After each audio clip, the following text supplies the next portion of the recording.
Bonsoir. Bonsoir. Merci pour votre présence.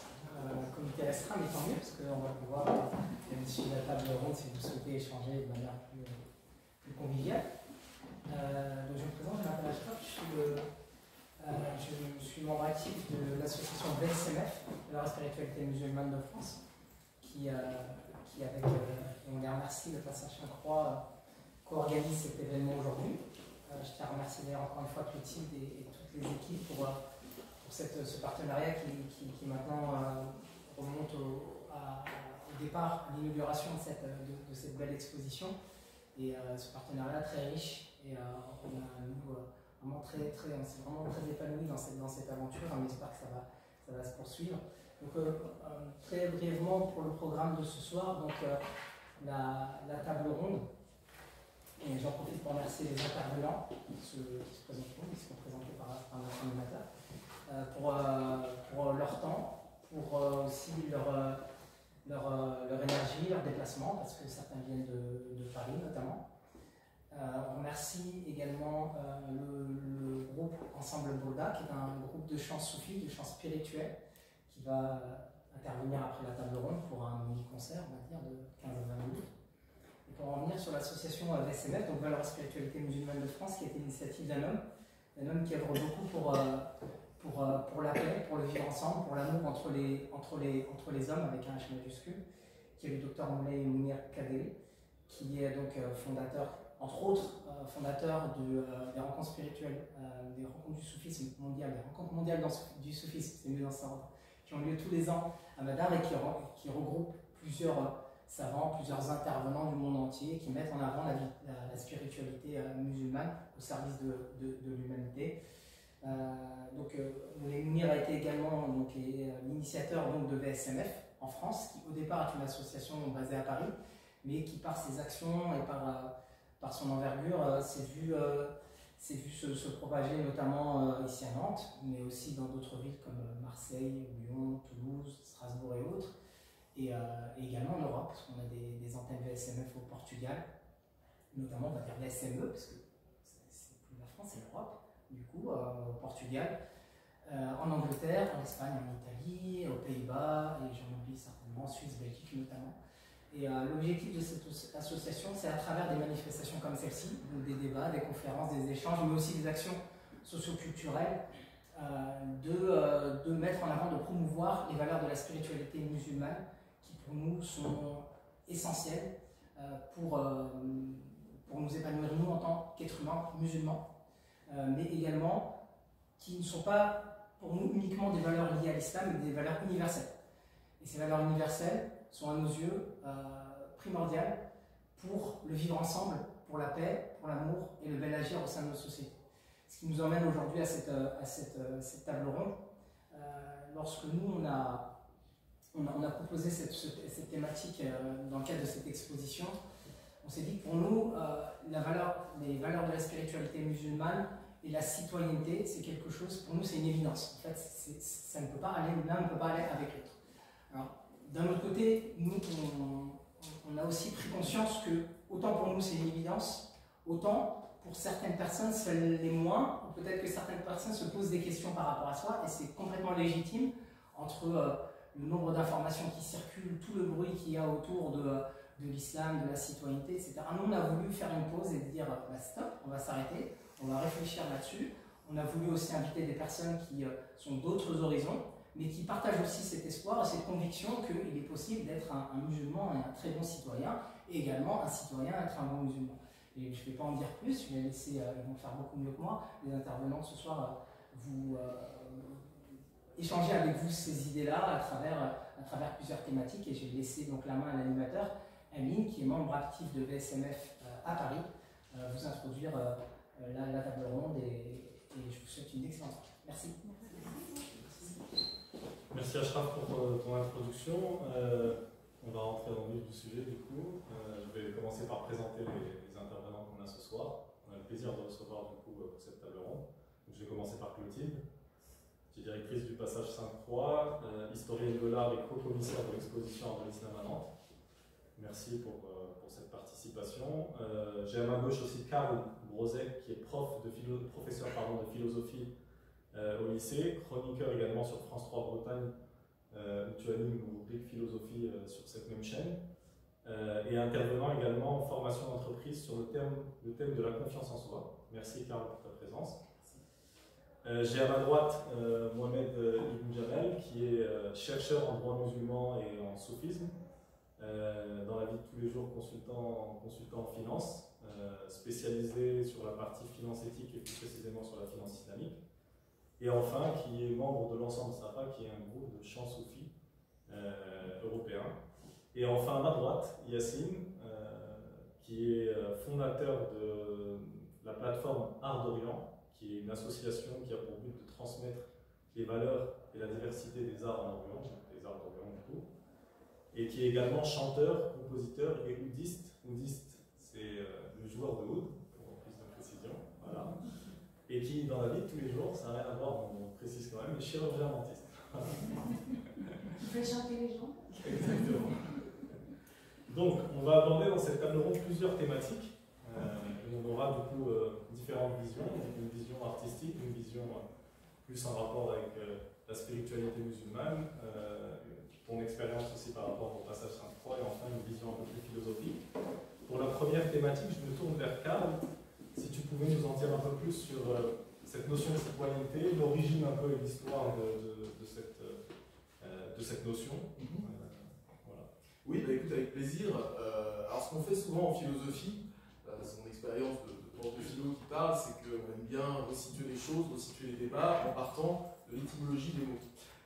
Si on parle de citoyenneté, on va repartir évidemment avec la philosophie vers la Grèce antique, les premiers grands penseurs, bien sûr Socrate, Platon, Aristote, et le premier qui va poser les bases de ce qu'on pourrait appeler la citoyenneté dans cette antiquité grecque, ça va être Aristote, qui va notamment proposer plusieurs livres axés sur la politique, un qui s'appelle tout simplement Les Politiques, un autre qui s'appelle L'éthique à Nicomaque, et Aristote va poser les bases d'une réflexion sur la citoyenneté, et son constat est assez étonnant, c'est-à-dire que Aristote va lancer une phrase qui va rester célèbre dans l'histoire de la philosophie, et cette phrase c'est « L'homme est un animal politique ».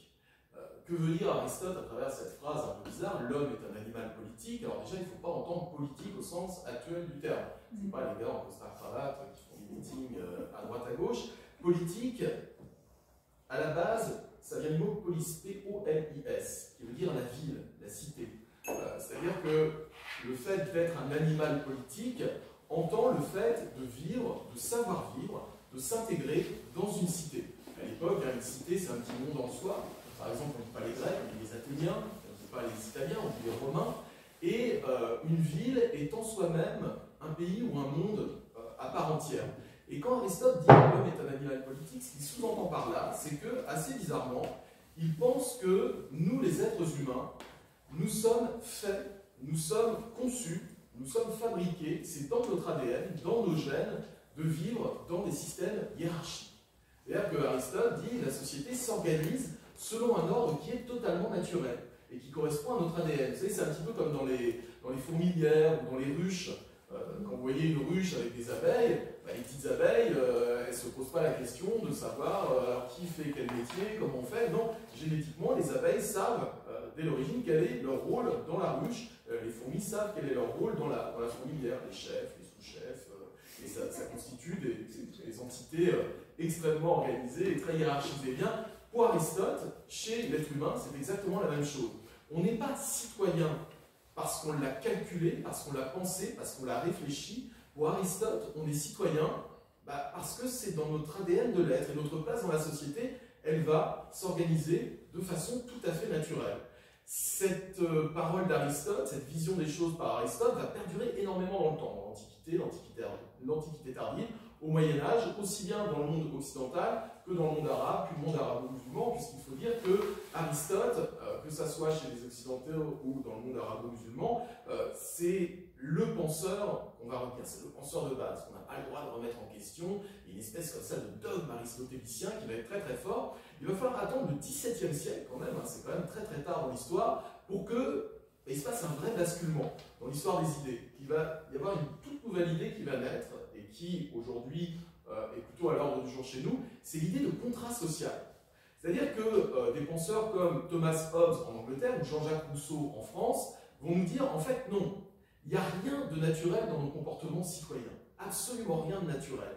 C'est pas parce que notre ADN nous l'a dit qu'on a tel ou tel rôle dans la société. C'est simplement un arrangement qu'on fait et qui résulte d'un contrat. C'est-à-dire que toutes les situations de la vie sont régies par une forme de contrat. Je dois me comporter de telle façon ou de telle autre façon parce que j'ai signé un contrat. Et cette façon de penser va induire, notamment chez Jean-Jacques Rousseau, une pensée de la Révolution française. C'est-à-dire qu'aujourd'hui, en France, en Occident, partout dans le monde, on va considérer que si nous sommes là, si nous avons tel métier, si nous avons tel rôle, si nous parlons de telle ou telle façon, c'est un comportement qui est totalement culturel, totalement artificiel. Ça n'a plus rien de naturel. Alors, c'est intéressant de voir que ce basculement arrive très tard dans l'histoire des idées, mais qu'il imprègne aujourd'hui totalement notre vie. Et donc, la question qui peut se poser par rapport à ça, et c'est une question que je trouve très intéressante, c'est est-ce qu'on est des citoyens parce qu'on l'a décidé, ou bien parce que ça nous a été imposé, ou bien est-ce que c'est parce que c'est notre nature? Est-ce qu'on est des citoyens de cœur ou des citoyens de raison, finalement?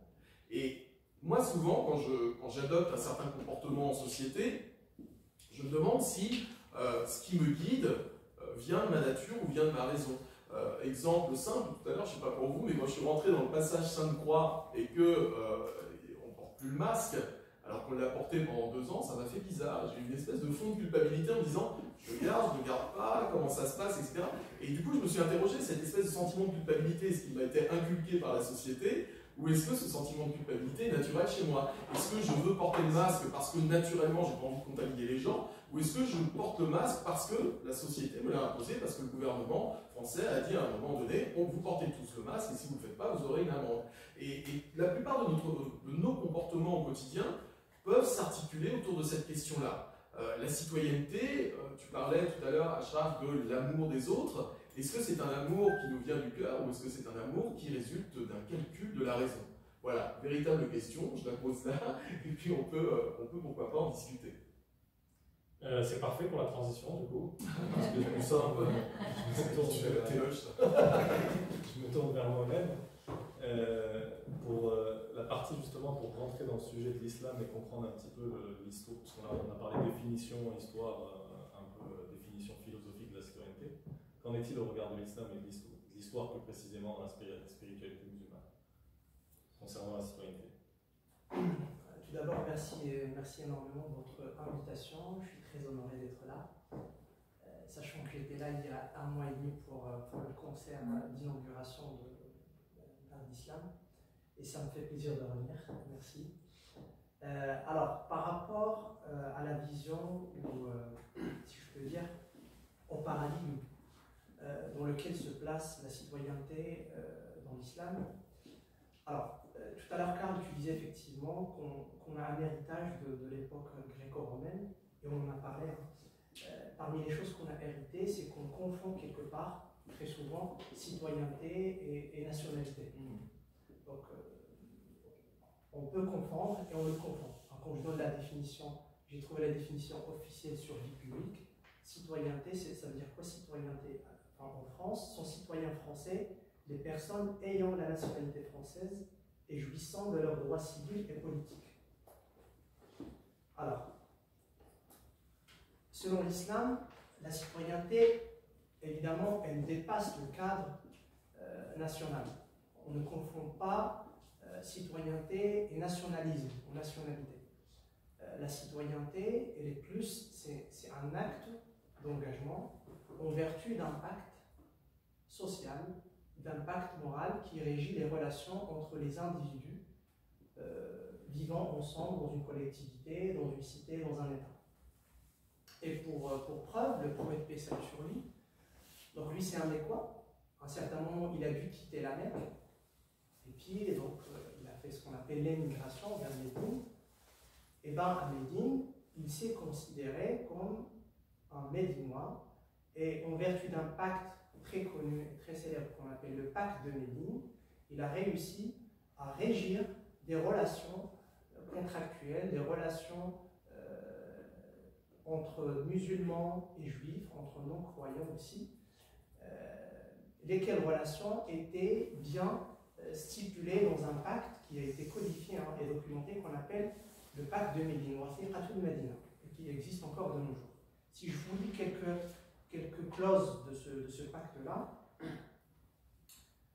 par exemple, on dit les Juifs de Bani Aouf, vous savez, Médine, il y avait plusieurs tribus à Médine, et donc on va parler de la tribu des Bani Aouf, la tribu de Banu Qaynuqa, ce sont des tribus.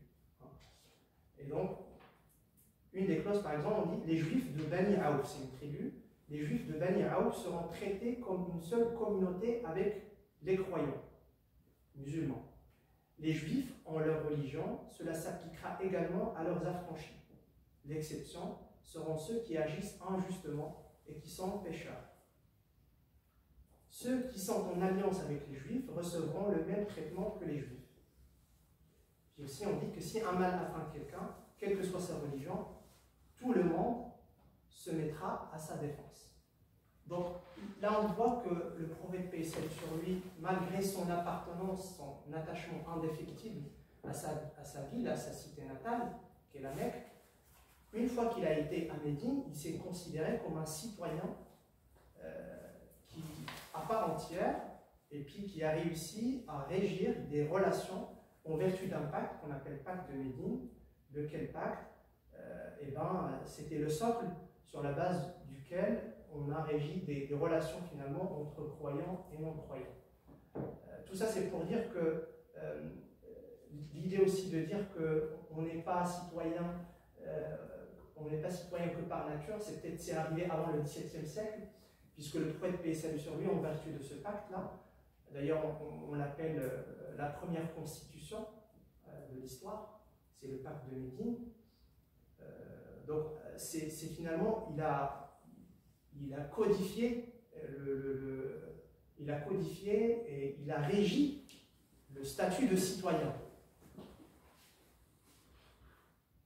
À la Mecque, il était un citoyen par nature, mais une fois qu'il a été à Médine, il s'est retrouvé avec des personnes aussi qui n'étaient pas de la même religion que lui, de la même confession, et ben il a établi un pacte.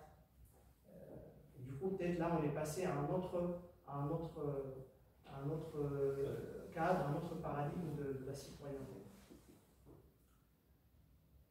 Et puis, du coup, tu disais tout à l'heure, Karl, effectivement, est-ce que la question est-ce qu'on est citoyen de cœur ou citoyen de raison?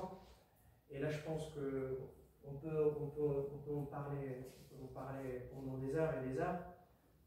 Ce qui est sûr, c'est que le musulman, le summum auquel il peut aspirer, c'est cette noblesse de comportement et ce devoir d'aimer toutes les créatures, quelle que soit leur religion, leur croyance, puisque le prophète, paix et salut sur lui, dit que nul n'est croyant s'il n'aime pas pour son frère ce qu'il n'aime pas pour lui-même.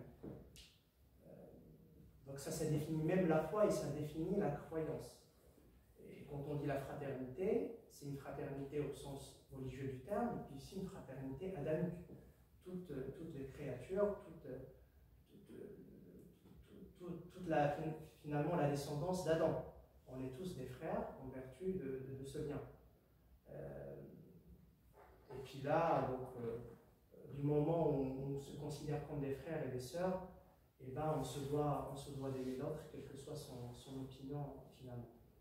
Et d'ailleurs, je parlais ça définit la foi. Donc être croyant au sens musulman du terme, c'est d'aimer déjà pour l'autre ce qu'on aime pour soi, et du coup d'aimer sa patrie, et d'aimer le pays dans lequel on est. Et d'ailleurs, une des citations qu'on rapporte souvent dans la tradition, c'est que l'amour de la patrie fait partie de la foi. Certains disent que c'est une citation, c'est un hadith du prophète, paix et salut sur lui. D'autres considèrent que c'est simplement une sagesse, mais en tout cas dans la tradition musulmane, on ne cesse de répéter que l'amour de la patrie fait partie de la foi, puisque c'est aussi une sorte d'aimer finalement ses frères qui partagent avec lui un même espace. Merci pour ces éclaircissements. La transition est parfaite encore une fois. Je vais me tourner vers toi, Karl, sur la partie. on en a parlé justement, tu as parlé de cœur ou de raison. Et cette fois-ci, c'est se poser la question de. On inculque aux jeunes des notions de citoyenneté, justement, que ce soit par les programmes scolaires, etc. Mais concrètement, selon toi, quelle éducation en fait on peut, hormis justement toutes des choses qui se limitent à la théorie, peut-être pas assez à la pratique, selon toi, comment en fait on peut apprendre aux prochaines générations justement leur inculquer cette citoyenneté? Oui, c'est une bonne question parce que en fait, il y a dans les programmes scolaires, par exemple, cette fameuse matière qui s'appelle lycée, l'éducation civique. Et cette éducation civique, je crois que c'est quelque chose comme 3 heures par semaine. On en a déjà parlé, c'est très théorique, évidemment, c'est-à-dire exposer aux jeunes telle situation, telle loi, telle règle, de vivre ensemble. Et d'ailleurs, de mon expérience de prof, c'est assez marrant parce que, sans vouloir avoir un œil critique sur les choses, j'ai remarqué que souvent les parents des jeunes qu'on a en cours ont tendance à dire « Ah, mais c'est un peu votre rôle d'éduquer civiquement nos enfants ».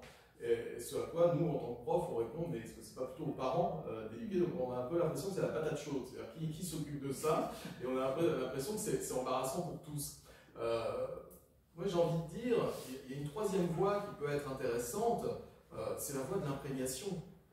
C'est-à-dire que faire de la théorie, faire de la pratique, mettre en situation, il y a surtout, je pense, une imprégnation. Et aujourd'hui, malheureusement, j'ai l'impression qu'on est dans une société où c'est plutôt la voie de la division qui règne. Je suis venu jusqu'ici de chez moi en tramway, et dans ce tramway, il y avait un petit peu de monde, et j'ai compté les gens, on était un petit peu plus d'une trentaine, dans mon coin d'Aram, et sur les 30 personnes, il y en avait à peu près 25 qui étaient chacun sur son téléphone portable.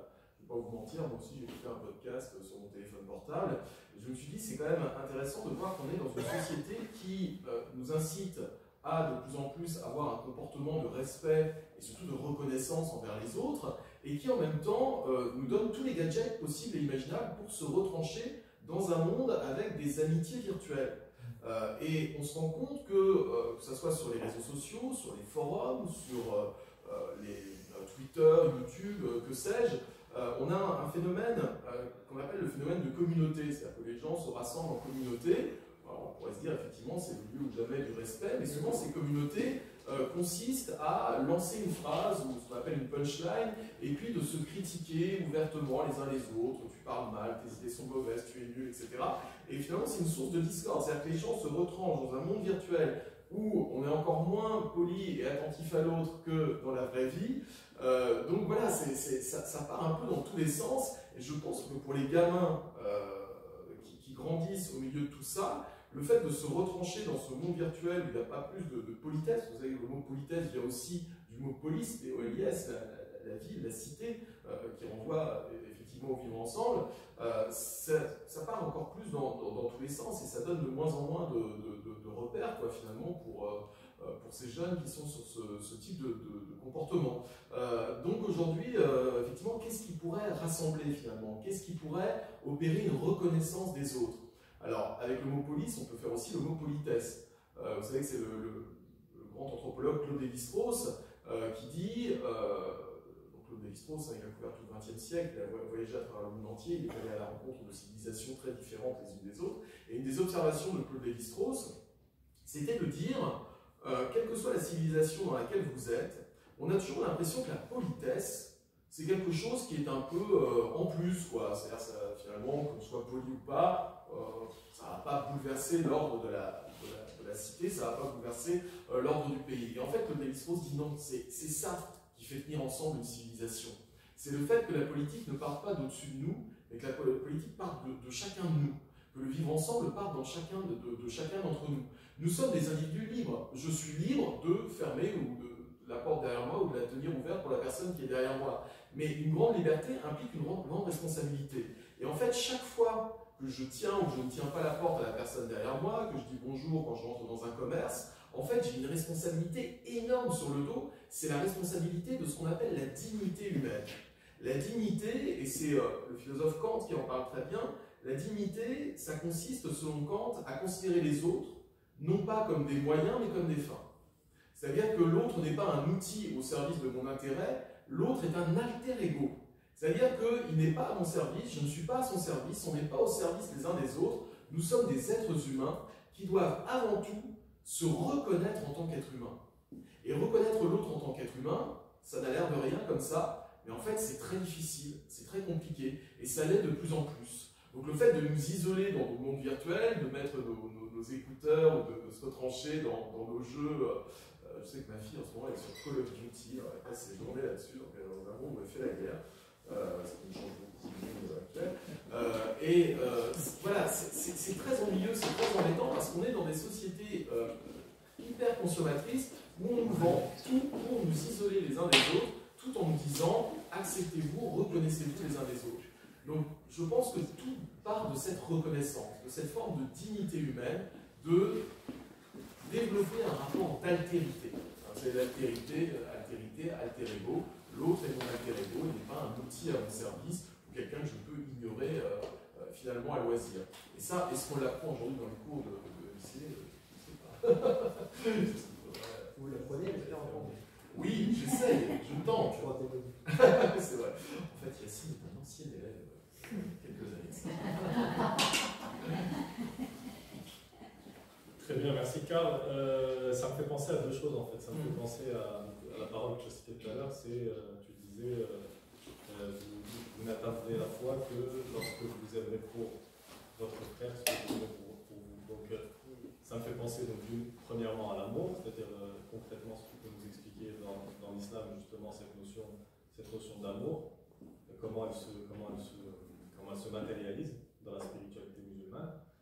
On a entendu aussi parler, Karl, de service, comment justement le service est un outil de cheminement spirituel, parce qu'au final, c'est par l'amour et le service qu'on chemine spirituellement dans la tradition musulmane. Et au final, voilà comment cette éducation spirituelle se met finalement au service du vivre ensemble et de la citoyenneté de manière générale. Alors, ouais, en fait, tu as évoqué deux termes, amour et service. Et pour moi, effectivement, ce sont deux valeurs spirituelles qui peuvent inculquer en nous le sentiment de citoyenneté. Tout d'abord parce que, oui, comme je le disais tout à l'heure, quand on atteint l'amour, on ne fait plus de différence entre croyants, non-croyants, entre des personnes qui partagent avec les mêmes valeurs que nous ou pas. Suite à un processus de purification, de réforme intérieure, eh ben, on arrive à accepter l'autre tel qu'il est et à l'aimer. Parce que finalement, c'est plus une créature de Dieu. Et quand on dit créature de Dieu, c'est au sens large du terme, ça ne se limite pas aux humains. Donc c'est toute espèce, tout être vivant, ça peut être les végétaux qui nous parlent maintenant, on en parle de plus en plus avec la crise écologique, tout ce qui peut exister sur Terre, parce que tout est créé par Dieu selon la vision musulmane, la vision croyante. Donc on aime finalement les autres, puisque on arrive à percevoir la réalité divine, la présence divine derrière cet être vivant. C'est après tout une créature de Dieu. Ce n'est pas un homme ou une femme, ce n'est pas un musulman ou non-musulman, c'est avant tout une créature de Dieu. Donc quand on développe cette connexion, cette relation avec le divin, grâce à un processus de réforme intérieure, de réforme spirituelle, eh ben, finalement, on aime tout ce qui provient de lui. Du coup, puisqu'on considère que tous les êtres vivants sont des créatures de Dieu, on arrive à aimer tout le monde. Ça nous permet de vivre en paix et de garantir un vivre ensemble dans une société cosmopolite, une société où il y a tout un brassage culturel.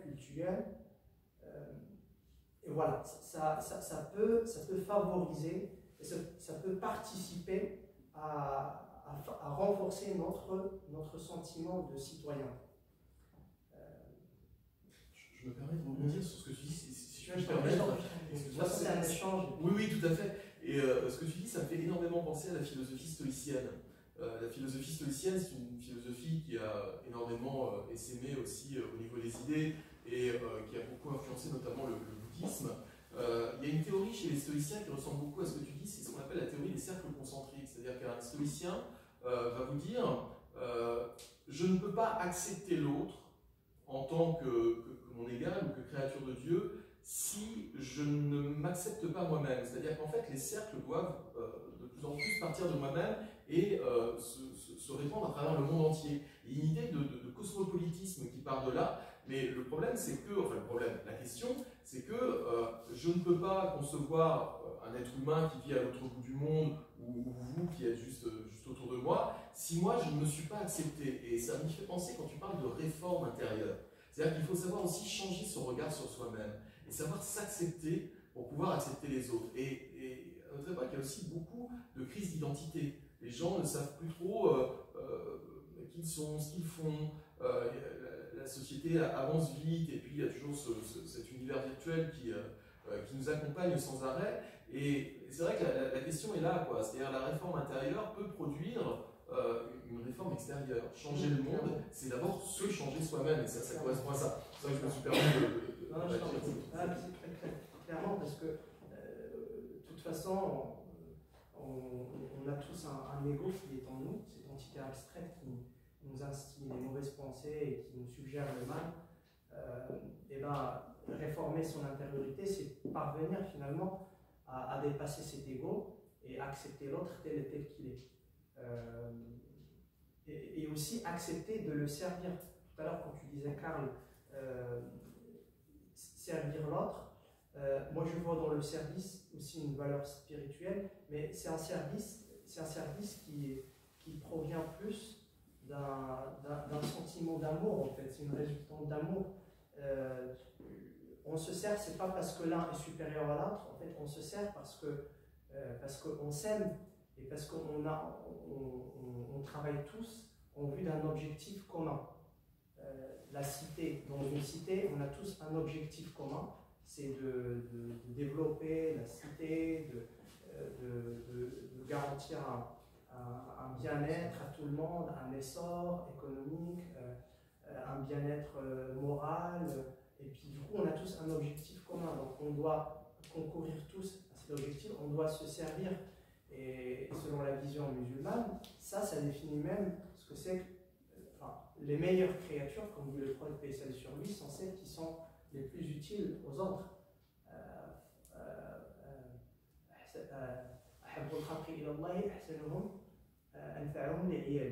prophète paix et salut sur lui, je traduis, il a dit les meilleures créatures auprès de Dieu sont celles qui sont utiles pour les autres.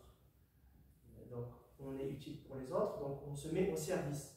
Mais c'est là où la réforme pour moi intéresse aussi à l'intérieur, parce qu'on a tous un ego et on aura tout le temps du mal à servir l'autre si on n'arrive pas à se prémunir contre notre ego, contre notre hypocrisie. On aura toujours du mal. Il faut un travail sur soi, un travail donc par un effort spirituel contre soi. Et d'ailleurs, ça définit entre parenthèses, je me permets de le rappeler, ça définit même ce qu'on appelle le combat, l'effort spirituel dans l'islam, donc ce qu'on appelle le djihad de nos jours, et qui veut dire l'effort étymologiquement. Jihada, ça veut dire il a mené un effort. L'effort au sens spirituel, c'est un effort d'abord contre soi. C'est un effort contre soi pour pouvoir se connecter à l'autre. Parce que le véritable ennemi, il est en nous, il n'est pas ailleurs. Et la grande bataille, comme a dit le prophète, paix et salut sur lui, c'est la bataille ou le combat contre son propre ego. Merci pour ces éclaircissements. Tu m'avais pensé à une parole de Sidi Jamal qui disait que lorsque Dieu aime une créature, il lui voile les défauts de cette créature et il ne voit que dans les créatures que de la beauté. Exactement.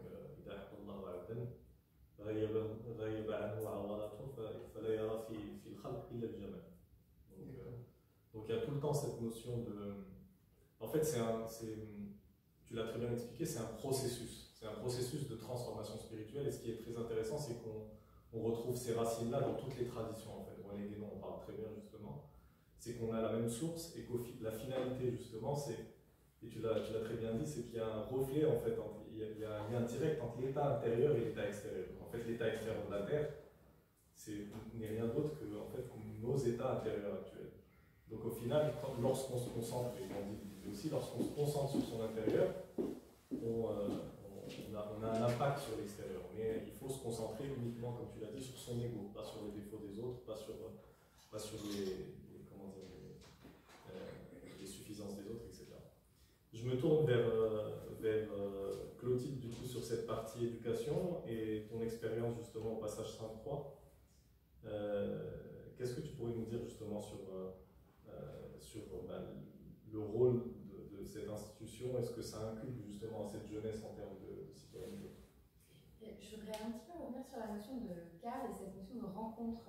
Tu disais tout à l'heure effectivement ton expérience dans le tramway, le fait que finalement aujourd'hui les gens ne se rencontrent pratiquement plus physiquement. Pourtant ils se rencontrent sur des appels de rencontre. beaucoup. Voilà, ils se rencontrent beaucoup sur les réseaux, sur le virtuel, etc. La première mission de ce lieu, c'est un lieu de rencontre. Donc finalement, on pourrait même mettre certains restaurants, maintenant ils font ça, tu mets ton portable à l'entrée en fait, puis comme ça tu le laisses de côté et tu lèves les yeux, voilà, à hauteur de femme ou d'homme, et tu rencontres la personne qui est en face de toi. En fait, j'ai fait la même chose. Eh bien, cette expérience-là, qui est menée maintenant au passage depuis presque 10 ans, cette année, elle nous a montré beaucoup de choses positives. Effectivement, on peut exprimer différents points de vue. Le point de vue qui nous constitue de là où l'on est, de là où l'on parle, selon sa croyance, selon sa tradition religieuse, selon sa culture. Mais on va rentrer du coup dans un débat d'idées, dans une rencontre, dans un dialogue avec une personne en face qui peut partager un point de vue, qui peut parfois n'être pas tout à fait d'accord. Mais le but est bien de dialoguer et de créer la rencontre et de dialoguer. Et ce qui caractérise un petit peu le passage Sainte-Croix, c'est vraiment ces deux mots-là.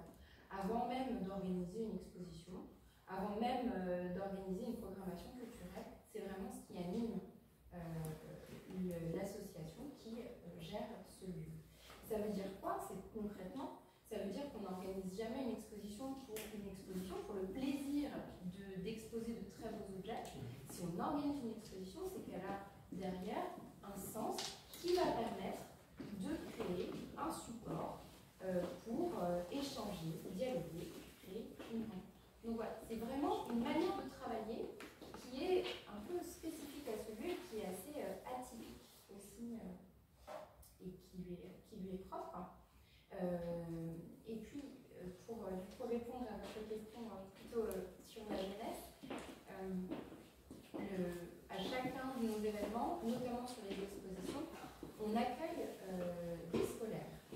Et c'est de grand bonheur, parce que les enfants, qu'ils soient à l'école élémentaire, même en maternelle, qu'ils soient au lycée ou qu'ils soient dans les études supérieures, ils ont un regard qui est vraiment spécifique, souvent très spontané. Et on a eu de très belles remarques, de très beaux échanges, où parfois, à l'occasion justement de la découverte d'un objet, il y avait aussi une rencontre entre eux. Par exemple, dans l'exposition ici, sur le fait de découvrir des objets, leur dire que ces objets font partie des collections nationales, donc ils appartiennent à toutes les Françaises et tous les Français, donc ça leur appartient. On a eu des enfants qui disent « Ah, mais c'est trop bien, ça veut dire que je peux le ramener chez moi ?» Non, tu ne peux pas le ramener chez toi parce que justement, il faut que tous tes camarades et tout le public puissent en profiter. Et puis sur le fait d'avoir des objets qui sont plutôt de tradition chiite ou de tradition sunnite, et bien du coup, les enfants se questionnaient certains sur bah moi je sais que je suis sunnite, et toi, est-ce que tu sais si t'es... Enfin voilà, c'est des questionnements, ils ont, voilà, c'est une recherche du sens, c'est aussi une partie de leur identité, et du coup ils vont se... C'est pas une question de dire, voilà, non, c'est vraiment, et toi tu es qui, voilà, et comment, donc voilà, c'est des petites, c'est pas des, voilà, c'est pas des, on ne déplace pas des montagnes entre guillemets, mais on essaye de favoriser une parole libre, respectueuse, ça c'est vraiment le principe premier, mais qui va du coup pouvoir être engagée. Voilà. Libérer une certaine parole, notamment des plus jeunes, et l'accueillir. Très bien, merci Clotilde, merci à toi. Du coup, on va parler d'art parce qu'on a la chance d'avoir un artiste avec nous ce soir. Et je pense notamment à on continue vraiment dans dans l'importance de construire cette citoyenneté. Est-ce que tu pourrais nous dire, Yacine, on pense tout de suite, quand on parle de citoyenneté, on pense tout de suite au vivre ensemble. Et comment l'art, justement, selon toi, contribue à répondre aux enjeux du vivre ensemble, en fait, pour la citoyenneté? Là, c'est pas facile d'intervenir dernier, parce qu'on va réagir sur plein de choses. Il faut se calmer. Mais il y a des choses magnifiques qui ont été dites de mon point de vue, parce que je commencerai par dire que l'art, on est dans une société, comme vous disiez tout à l'heure, Karl, c'est qu'on est dans une société de consommation, de zapping, on zappe tout sur le téléphone et on va vite en fait. On est dans un rythme très intense. Et en fin de compte, si on dézoome un peu, en fait l'art il est partout. Sauf qu'aujourd'hui, malheureusement, l'art, on le voit que comme une source de divertissement. C'est-à-dire que je côtoie beaucoup de gens qui sont soit des artistes ou qui aiment l'art. Et souvent les gens qui sont des artistes mais qui n'ont pas ce rapport un peu, je dirais, spirituel, émotionnel à l'art, ou alors des gens qui aiment l'art mais qui ont ce rapport de consommation en fait, avec l'art. En fait l'art, c'est si je demande à quelqu'un est-ce que tu aimes bien l'art? Ouais, je fais de la musique quand je joue au boulot. Ça se résume à ça. C'est-à-dire l'art se résume à consommer. Mais ce que tu disais Clotilde, là où on dépasse cette idée, c'est quand on prend l'art comme vecteur de message. Et c'est exactement, je peux en arrêter là en fait, parce que c'est exactement ce qui se passe ici. On utilise l'art pour véhiculer des messages. Et toutes les civilisations, elles ont fait ça. Si on parle par exemple de l'Égypte antique, en Égypte, on pense tous aux pyramides, c'est une œuvre d'art. Si on pense, je sais pas, aux Mayas, on pense au temple, c'est une œuvre d'art. Si on pense au peuple arabe, on pense au calligraphie. Il y a toujours une empreinte artistique. Et ces civilisations-là, elles ont toujours laissé quelque chose, un message. Tout à l'heure, Ahmed, tu parlais du prophète et de sa citoyenneté à Médine. Le prophète lui-même a utilisé l'art, un art de comportement, un art de savoir-vivre, parce que c'est un art de savoir-vivre, c'est un art de savoir-faire aussi. Et il a utilisé en quelque sorte aussi l'art pour véhiculer ses messages. Je vais aller plus loin. Les chants aussi, si je peux me permettre, faut-il le rappeler, il fut accueilli par des chants, notamment à Médine. Les premières rencontres avec les Médinois, c'était à travers des chants. Et ça, mine de rien, ça a créé un lien avec les habitants de Médine. Voilà, et je disais que j'irais même plus loin. Ça va peut-être choquer certains qui sont peut-être croyants. C'est pas du tout ma volonté de choquer, mais Dieu lui-même est un artiste. Parce que lorsqu'il parle, c'est sur tous les livres saints, si je prends l'exemple du Coran, je pratique le chant soufi, donc forcément j'ai une relation spécifique avec le Coran, Dieu utilise l'art pour parler aux créatures. Si on analyse le Coran, c'est une œuvre d'art grammaticale, au sens de la métrique, au sens de la syntaxe, au sens des rimes, au sens de la narration, c'est une œuvre d'art. Pourquoi Dieu utiliserait l'art pour véhiculer un message qui est censé aussi être important? Et je pense que, pour finir, c'est une question de valeur.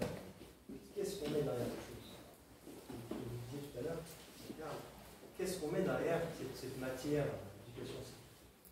Moi, pour moi, dans l'art, en tant qu'artiste, dans mon expérience, je sais qu'il y a des vraies valeurs dans l'art.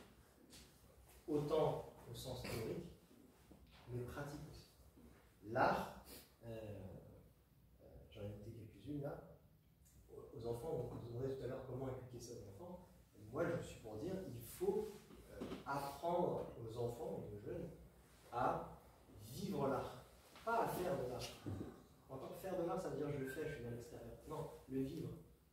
Avec 3 notes de musique, je peux créer une ambiance, je peux créer quelque chose, déjà, un monde. Il n'y a pas besoin de faire. Tout à l'heure, on va chanter. Dans le chant, on va voir, il y a des valeurs.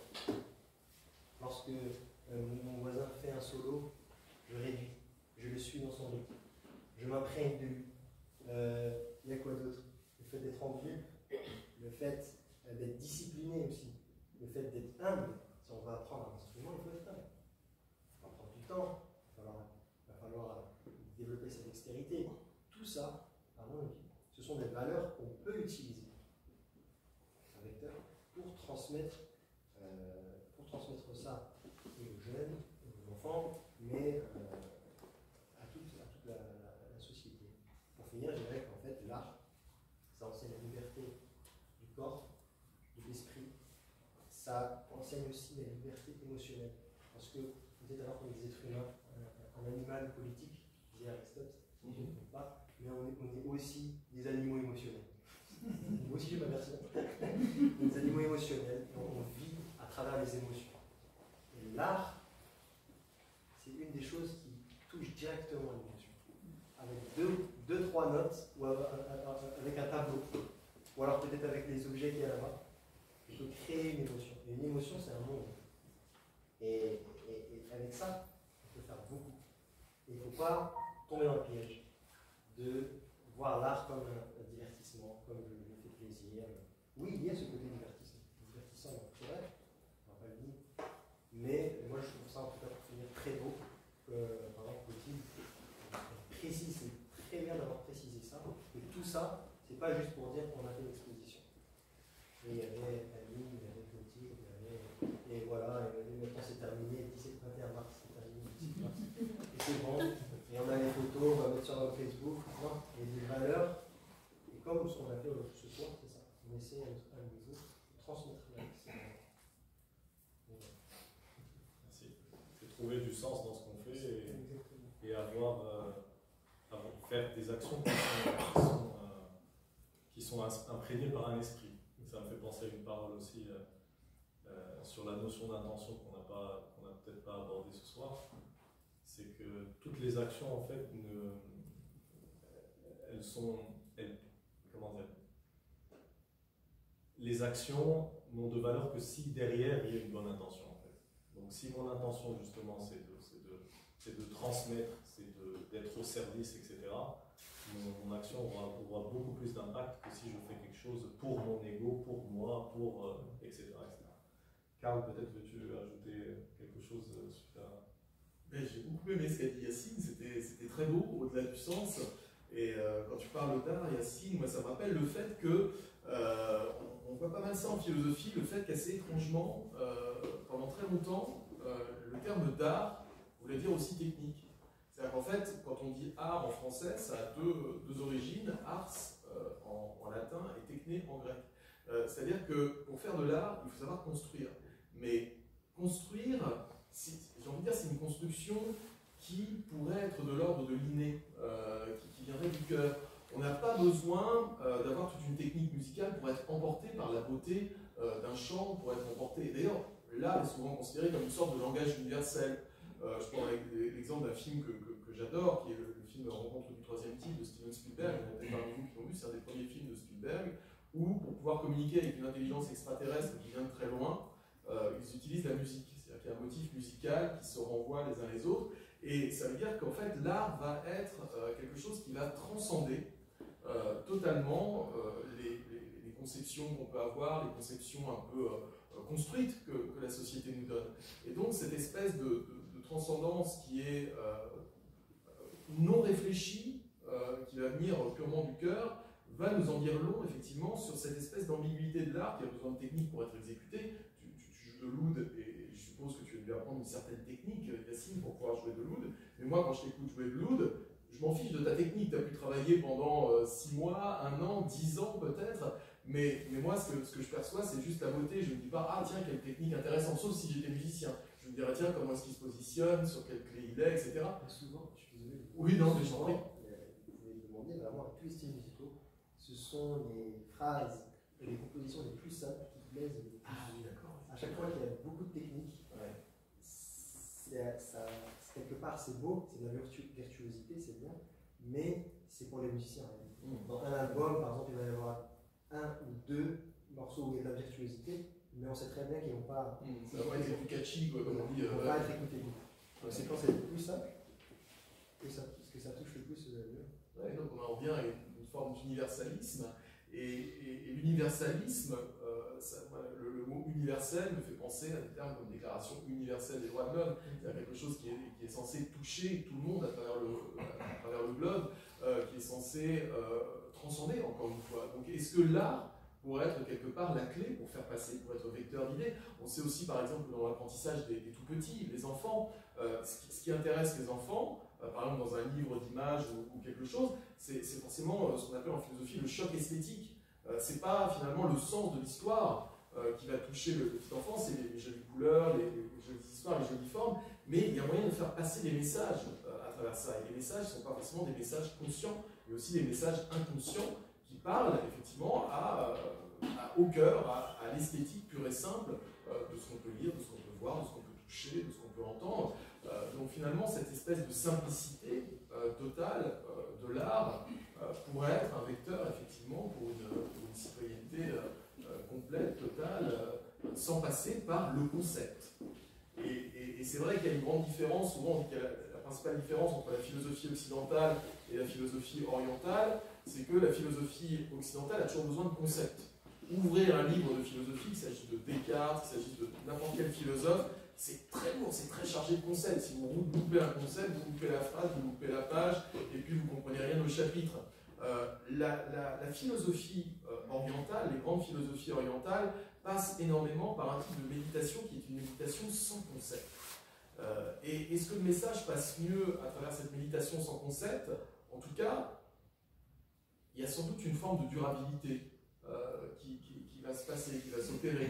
Je parlais tout à l'heure des livres sacrés, du Coran par exemple. Le Coran, la Bible, ce sont des livres qui nous parlent aussi, et je pense que s'ils ont franchi la barrière du temps, c'est aussi forcément parce qu'il y a une beauté, et que cette beauté, tu parlais effectivement de la maîtrise, de tous ces procédés finalement qui sont des procédés artistiques.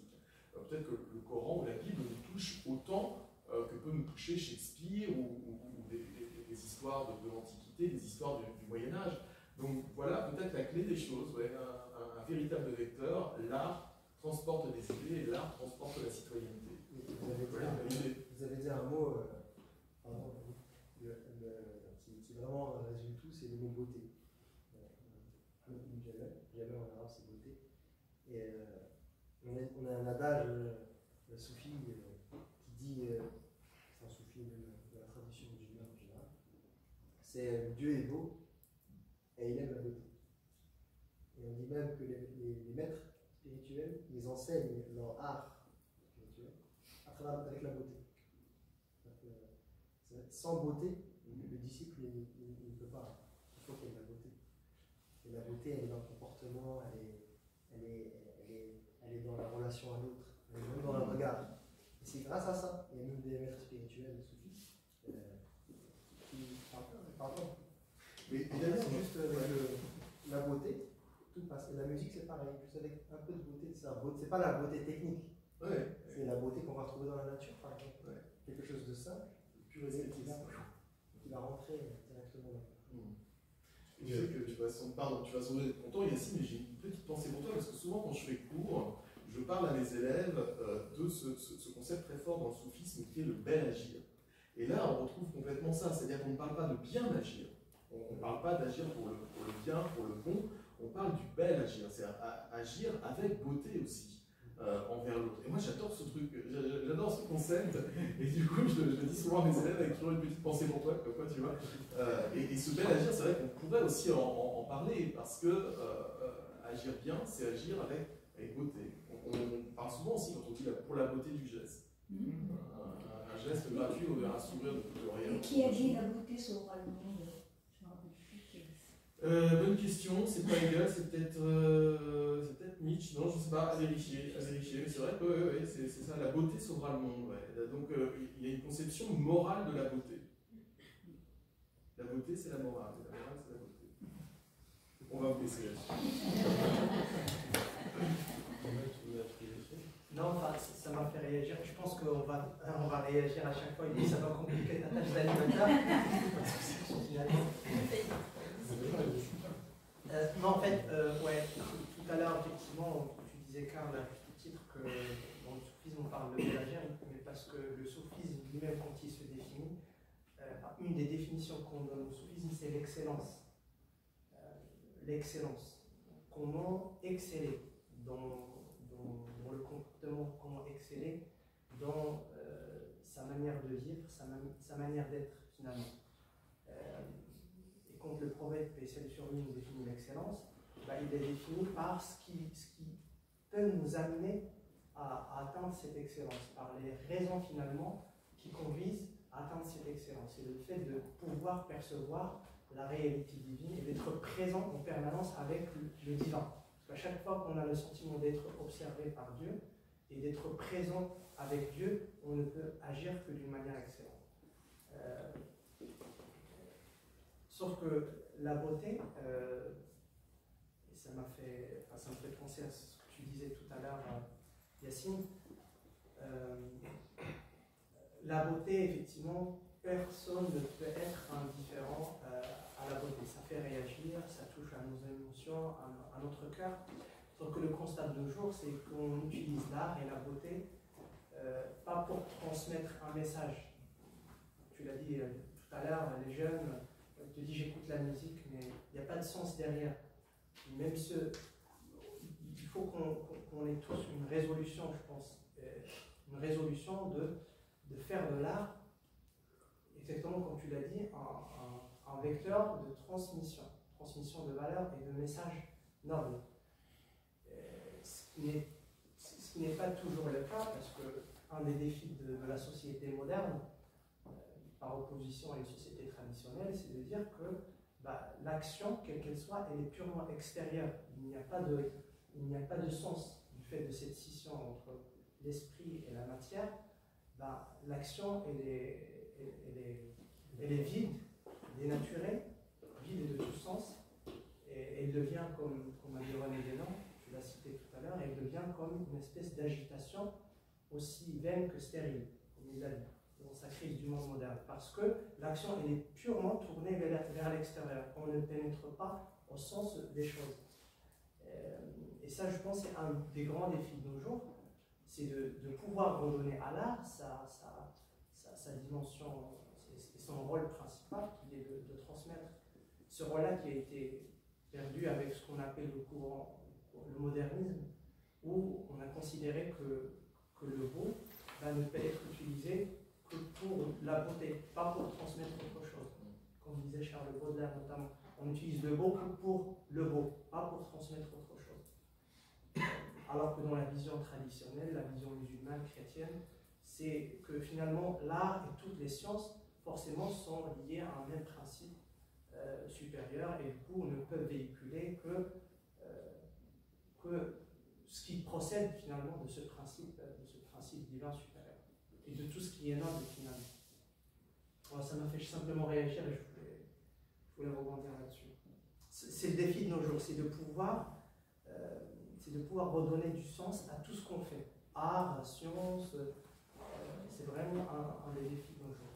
Je me permets juste ensuite tu donnes la parole, ça m'a fait penser à un autre élément dont parle René Guénon, c'est, tu l'as très bien dit, mais c'est en complément, c'est comment on trouve aujourd'hui en fait l'équilibre entre action et contemplation. C'est-à-dire qu'on est tout le temps dans des actions agitées, etc. Et justement, on n'a plus de moments de méditation, de pause, etc. Et de ce dont tu parles, justement, ça me fait penser à ça. Comment trouver un équilibre entre action et contemplation. Clotilde? Alors, sur notamment les artistes contemporains, en fait, parfois, ils nous interrogent aussi sur notre monde, en fait. Et moi, je dis souvent, les artistes d'aujourd'hui, ils sont aussi, ils pensent le réel autrement. Et parfois, nous ouvrent aussi des champs auxquels on n'aurait pas pensé. Alors, c'est pas un artiste à proprement parler pour moi, par exemple, Andy Warhol, quand il fait ces boîtes de soupe comme ça, qui s'est placé au niveau d'art, en fait, il interroge la société de consommation américaine et il invite les gens à réfléchir même sur leur quotidien, en fait, et sur une sorte d'engrenage. Donc, il y a toujours des liens, même si on ne le voit pas de manière évidente, mais c'est aussi dans le décryptage, en fait. Disons que c'est subtil, en tout cas, c'est pas forcément frontal, mais c'est important de le souligner parce que vraiment, évidemment, les artistes d'aujourd'hui ne sont pas comme ça créés avec, mais souvent ils font appel aux maîtres anciens et ont un tas de réflexions en fait qui vont chercher assez loin. Par exemple, Adel Abdesemet, qui est l'artiste contemporain qu'on expose ici, il a parmi ses grands maîtres Goya, Géricault, c'est un passionné de Théodore Géricault, et en fait, les messages qu'il véhicule dans ses œuvres sont aussi des messages, notamment de tolérance, où il interroge aussi la violence de notre monde par des œuvres qui sont parfois violentes, par des œuvres qui sont parfois polémiques, mais qui secouent un petit peu. En fait, c'est cette idée aussi de sortir parfois d'un endormissement la société pour la réveiller de manière parfois un peu dure, c'est vrai, un peu brutale, mais pour réveiller aussi parfois, voilà. Donc il y a vraiment aussi des différents champs qui s'expriment.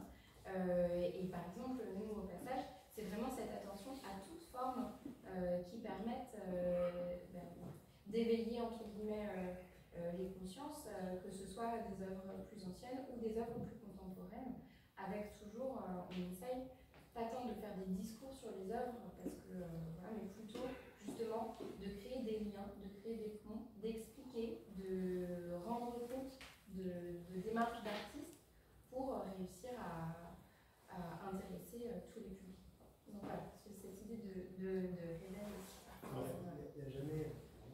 C'est vrai, hein, c'est important ce que tu dis. De toute manière, dans un artiste, moi je suis pour dire tous les arts se valent. On ne peut pas juger un art, même la puissance de l'art, c'est même si l'artiste il a fait que pour la beauté, juste pour l'argent, ben une personne connectée, éveillée, elle va voir dans cet art, elle va voir quelque chose. Et je me dis que Clotilde, sur les œuvres d'Andy Warhol ou d'autres choses, des autres œuvres qui sont modernes, qui peuvent paraître un peu bizarres, mais il y a toujours quelque chose. Et là, il est là. Moi, je vois l'art comme une manifestation divine. Dieu est présent partout, de toute façon. Comme la nature. Tout est art. Comme tu disais tout à l'heure, quand tous les défauts se voient. Et on voit la beauté partout, même dans les boîtes de soupe. Et en fait, pour le coup, c'est pas tellement montrer la beauté des boîtes de soupe, c'est de faire une critique en fait d'une surconsommation à partir de la productivité, et puis avec une boîte de soupe différente. Du coup, mais effectivement, il y a peut-être besoin de décryptage dans l'art contemporain, c'est évident. Mais pas que dans l'art contemporain, même dans l'art ancien. Et effectivement, parfois, les gens sont complètement déconnectés d'œuvres anciennes dont ils n'ont plus les codes aussi, qui s'expliquaient très bien jusqu'au XIXe siècle, et puis qui se perdent. Donc on voit très bien aussi avec les jeunes, ou, voilà, par exemple sur des tableaux de martyrs ou de saints chrétiens, ou voilà, où en fait les gens ne savent plus forcément qui sont les personnages qui sont représentés. Donc voilà, mais ce qui est intéressant, c'est aussi ce que tu disais sur le côté, c'est nous sommes des êtres d'émotion, je suis comme ça, j'en suis vraiment totalement persuadée. Et en même temps, faire le lien avec la question de comment on décide d'être finalement, est-ce qu'on est citoyen par nature, par cœur, est-ce qu'on est obligé de choisir? Est-ce que finalement on n'est pas un peu tout ça? Et c'est dans cette idée d'exemplarité, d'excellence, de comportement à son niveau. Dans le catholicisme, on parle de conversion des cœurs, se convertir un peu chaque jour pour essayer d'être meilleur en fait. Voilà, de jour en jour. Et donc par cette idée d'une conversion effectivement intérieure, et bien de pouvoir du coup que ça rayonne un peu sur le reste. Quoi. Je ne sais pas si vous avez des compléments. Ah, non, ça va. Je vous propose du coup de terminer la table ronde par une séance de questions-réponses. Donc,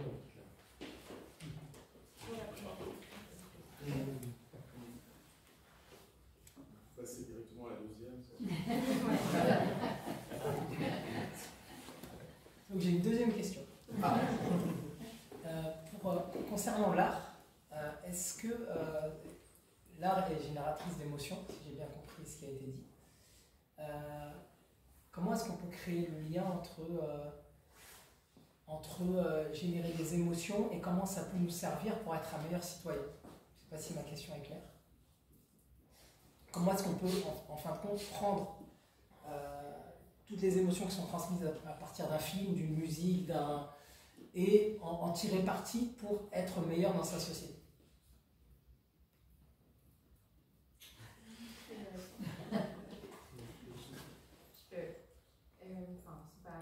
C'est ma réponse, hein. C'est pas, voilà, à partir du moment où ça te questionne un peu, où ça te fait réfléchir, c'est la bonne intuition. Enfin, c'est pas forcément de donner un grand argumentaire en disant j'ai entendu cette musique ou j'ai lu ce livre et voilà, je vais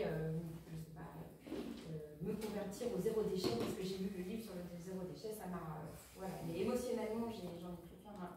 Effectivement, il faut que je.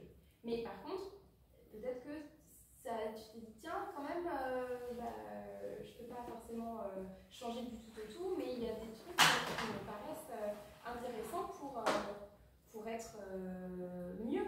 Et si je suis mieux, plus ajustée par rapport aux autres, par rapport forcément, si on parle de citoyens qui partagent le territoire, qui sont des habitants de la cité, ça ne pourra être que bénéfique. En tout cas, ça pourra pas être pire, tu vois. Enfin voilà, c'est le côté d'essayer de. Et c'est pareil pour une musique, où peut-être que du coup tu vas avoir un élan, un élan de tendresse pour quelqu'un, ou une pensée positive, c'est déjà chouette.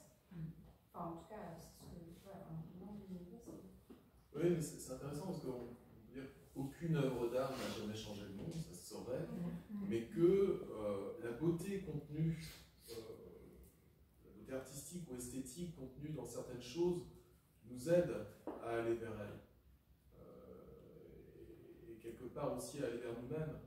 On parlait tout à l'heure des livres sacrés, s'il n'y avait pas une beauté dedans, ça ne passerait pas, quoi. C'est-à-dire qu'il ne faut pas considérer que l'œuvre est un support dans lequel il va y avoir un message ou quoi que ce soit. Moi, je pense que c'est plutôt l'inverse, c'est-à-dire que c'est la beauté qui va nous toucher profondément, mais pas forcément dans des choses qui sont artistiques. Moi, j'ai plutôt tendance à aller vers, même dans l'utilitaire, quand je dois, je sais pas, adopter une certaine démarche ou autre chose, s'il peut y avoir de la beauté dedans, je donne toujours ma préférence à ça. Vous voyez, je pense que la beauté accompagne l'utilité et que l'œuvre d'art ne peut pas changer le monde, mais que s'il y a la beauté qui est incluse dans un processus, forcément. En fait, ma question c'est est-ce que l'art peut changer une personne qui peut changer le monde? Oui, oui. Petit à petit. dirais que ça peut être un outil, parce que si on le voit dans certaines spiritualités, que ce soit en Inde ou alors par exemple en Orient, les maîtres spirituels ont utilisé l'art pour éduquer leurs disciples, à travers par exemple le chant. Que ce soit dans le chant, ce qui nous intéresse dans le chant, c'est à la fois la musicalité, mais aussi le poème qui est chanté. Parce que le poème qui est chanté, les disciples ils chantent le poème. Au début, il chante, il comprend sur le papier, mais quand il va commencer à vivre ce qu'il chante. Il y a des poèmes qu'on va chanter tout à l'heure. On le comprend comme ça. Et quand le disciple il vit, il y a un poème qui dit qui dit j'aime tellement que cet état-là, il est tellement intense que j'arrive pas à dormir. Ça, c'est beau. On est là, c'est beau, c'est cool. Mais quand le disciple il le vit, le cœur il vibre. Et c'est vrai que là, il peut. Donc, ça, ensuite de là, ça crée des valeurs. Ça crée des valeurs, un état d'amour, un état d'acceptation. Et là, après, on peut faire quelque chose pour la citoyenneté. Si on crée, je pense que c'est ça vraiment, de créer, c'est ça. En fait, là, il peut te transformer. Mais, comme dit Clotilde, petit à petit, cette transformation elle va passer par des valeurs qui vont rentrer dans le cœur. Et ensuite, on va utiliser ça pour la citoyenneté. Comme ils l'ont fait les maîtres spirituels. Les spirituels, ils disent vous chantez. Vous chantez. Moi, je vais faire un tour. Et quand vous avez fini, ils vont recommencer. Et il y a des disciples, ils se sont éduqués avec le Sana. Le Sana, l'audition spirituelle. Et même, pour finir, le Sana, le maître, il a donné des ramifications à tous les styles musicaux du monde arabe. On ne dit pas 100% parce qu'on n'a pas la science infuse, mais 99,9% de tous les styles musicaux de l'art dans le monde arabe, ça vient des chants spirituels. Et on retrouve des traces de ça. Il y a des chants arabes andalous par rapport en Algérie. C'est des chants de citoyenneté.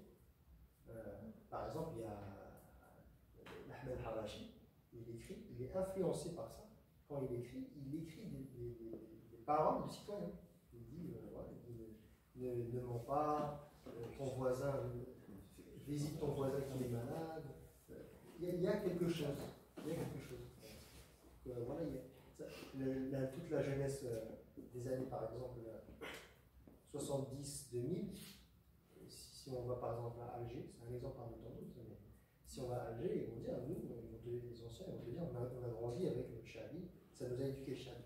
Parce qu'on est sorti de la guerre, on n'avait rien, on n'avait plus d'école, nos parents ne savaient ni lire ni écrire, mais les artistes, ils écrivaient des poèmes Chabi, et nous, on a appris comme ça, la citoyenneté. Et ça, ensuite, ils ont évolué comme ça. On peut faire quelque chose. Mais à la condition d'y être confronté tout le temps, régulièrement et de façon récurrente. Parce qu'une émotion, c'est finalement éphémère. Hein, c'est quelque chose qui arrive, qui part, qui dure quelques secondes, mais je pense, hein, je me fais la remarque moi-même, je ne sais pas si vous êtes d'accord, mais... Ça me fait penser la remarque de monsieur, me fait penser à une chose importante, je pense, dans la spiritualité dont on parle peut-être pas assez, c'est la notion de spiritualité vivante. C'est-à-dire comment, aujourd'hui, peut-être que tu peux nous en parler, Mohamed, qu'est-ce qu'un maître, concrètement, qu'est-ce qu'un maître vivant dans la tradition musulmane et qu'est-ce qu'il apporte dans son éducation spirituelle? Parce qu'on a entendu parler de maîtres anciens, d'histoire, dans des époques lointaines, mais qu'en est-il aujourd'hui dans cette époque de matérialité, etc. Qu'est-ce que... En fait, le maître, ce qu'on appelle Cheikh Mourabi, donc le maître spirituel, et je comprends parfaitement la remarque de monsieur, parce que je dirais même, au-delà même d'être confronté tout le temps, il faut avoir une prédisposition. C'est-à-dire que les personnes qui méditent autour des chants soufis, pour qu'il y ait une certaine réaction, il faut que la personne, comme tu l'as dit, puisse vivre ces états exprimés par ceux qui ont composé ces poèmes et qui sont des maîtres spirituels qui sont passés par le même cheminement spirituel. faut avoir une certaine prédisposition, laquelle prédisposition est facilitée par un exercice spirituel. Un exercice spirituel sous l'égide d'un maître spirituel. Du coup, je reviens sur ta question.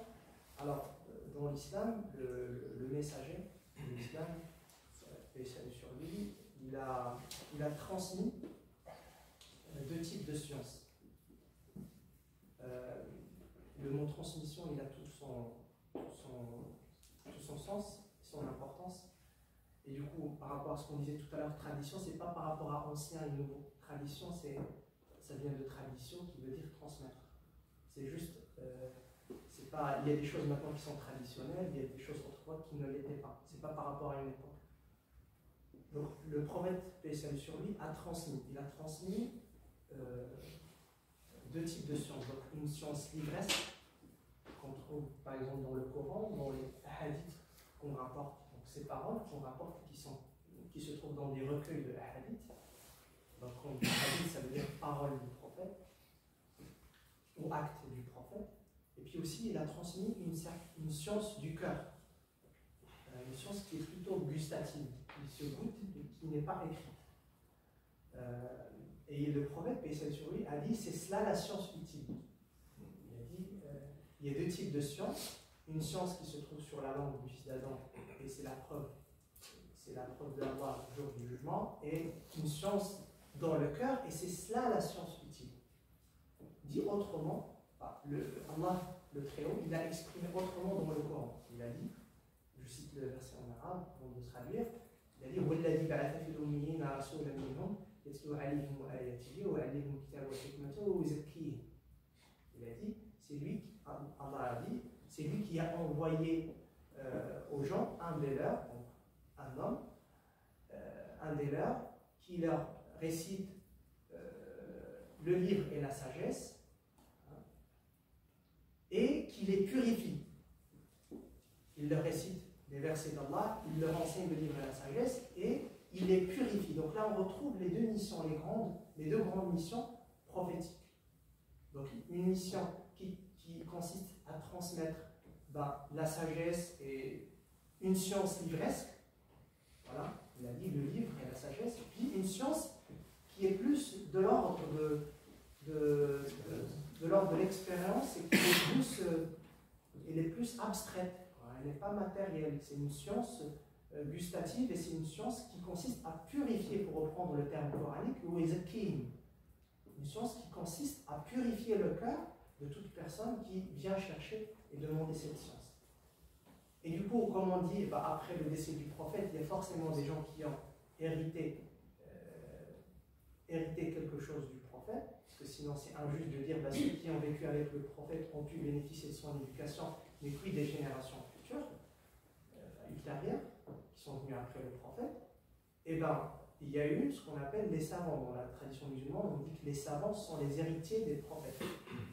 Mais sauf que les savants, ça ne se limite pas à une science livresque, mais aussi cette science gustative, cette science de purification. Et les maîtres spirituels, eux, ils ont ce rôle-là qu'ils ont hérité, ils ont cette science qu'ils ont hérité, la science de purification, pour accompagner leurs disciples à réformer leur intériorité, si bien que leur action extérieure, comme tu disais, s'en trouve impactée. C'est ça le soufisme. Le soufisme, on peut trouver plusieurs définitions, mais on peut la résumer dans le fait de purifier son intérieur, finalement son cœur, si bien que toute action qui provient de ce cœur pur, c'est une action excellente. C'est pour ça que le prophète l'a nommé cette science de purification, il l'a nommé l'excellence. Donc dans le Coran, elle est appelée purification, dans le hadith du prophète, elle s'appelle excellence. Donc les maîtres spirituels, ils ont ce rôle-là. Donc à l'ère actuelle, ils ont ce rôle d'accompagner leurs disciples grâce à des exercices spirituels qu'ils leur donnent. Ils les accompagnent pour travailler sur leur ego, pour mener cet effort contre soi, pour pouvoir, ce qu'on disait tout à l'heure, servir l'autre, dépasser son ego, aimer l'autre, être au service de la patrie et arriver à, comme le disait le docteur Moulay Mounir, j'ai écouté une de ses interventions il y a 2 semaines, il a utilisé le terme de citoyenneté sincère. Ce n'est pas une citoyenneté parce que je suis engagé en vertu d'un pacte qui m'oblige, où j'ai des devoirs et des obligations, des droits et des obligations. C'est une citoyenneté sincère parce que j'ai un cœur pur qui me permet de s'engager pour les causes nobles, finalement, de là où, de ma cité, de mon pays, et même arriver à ce qu'ils appellent la citoyenneté universelle, le citoyen universel. Parce que quand on dit citoyenneté, c'est important de le rappeler, en arabe c'est muwatana, donc étymologiquement quand on dit watan, c'est simplement l'endroit où tu te trouves. C'est pas ton pays, ta cité natale. Un des grands sujets, une des grandes polémiques qui crée un peu de débat, c'est par exemple, les musulmans de France, ils proviennent d'autres pays. Ouais, ils ont un certain attachement qui est normal, hein, on reste toujours attaché à notre cité, à notre génératrice, mais il faut aussi qu'on soit conscient que dans la vision de l'islam, ton pays c'est là où tu te trouves. Ton pays c'est là où tu te trouves. Comme disent les soufis. Maqamouk, ta station, ton pays, c'est là où tu te trouves. Et pour preuve, c'est ce qu'a fait le prophète paix sur lui. Il a quitté la Mecque malgré lui. Il ne voulait pas, il a même dit si on ne m'a pas chassé de toi, je ne t'aurais jamais quitté. Mais quand il s'est retrouvé à Médine, il s'est engagé jusqu'au bout, au point où il a été enterré là-bas. Et je pense qu'il a une sagesse. Même pour l'enterrement, il a été enterré à Médine. Par rapport à ce que vous disiez, je voulais justement vous poser cette question. Vous y avez répondu, je crois. La notion du pacte de Médine que j'ignorais complètement, j'apprends beaucoup de choses ce soir, ça se retrouve dans ce que vous venez de dire, à savoir que toute personne musulmane, elle est du pays là où elle se trouve. Est-ce que c'est ça la suite du pacte de Médine aujourd'hui? Exactement. Ça va, j'ai ma réponse. Le prophète paix sur lui, quand il s'est retrouvé avec des personnes d'autres obédiences, d'autres croyances, ils se sont dit, venons faire un pacte en vertu duquel on va pouvoir vivre ensemble. Et le calife, le deuxième calife, on dit calife c'est le successeur, donc le deuxième calife après le prophète, il a reconduit un peu le même principe à Jérusalem. Quand il est arrivé à Jérusalem, il a pu aussi fonder un système de vivre ensemble avec des chrétiens, avec les chrétiens qui étaient là-bas. Il leur a même réservé un endroit pour exercer leur culte en toute liberté. En toute liberté. Et qu'est-ce que vous pensez de la notion de mécréant? On entend ça beaucoup, je ne sais pas ce que ça veut dire. Du coup, par rapport à ce que vous évoquez, il n'y a pas de place pour ça. Mécréant, c'est étymologiquement, quand on dit mécréant, je pense dans le français, c'est quelqu'un qui ne croit pas. C'est un non-croyant. C'est juste ça.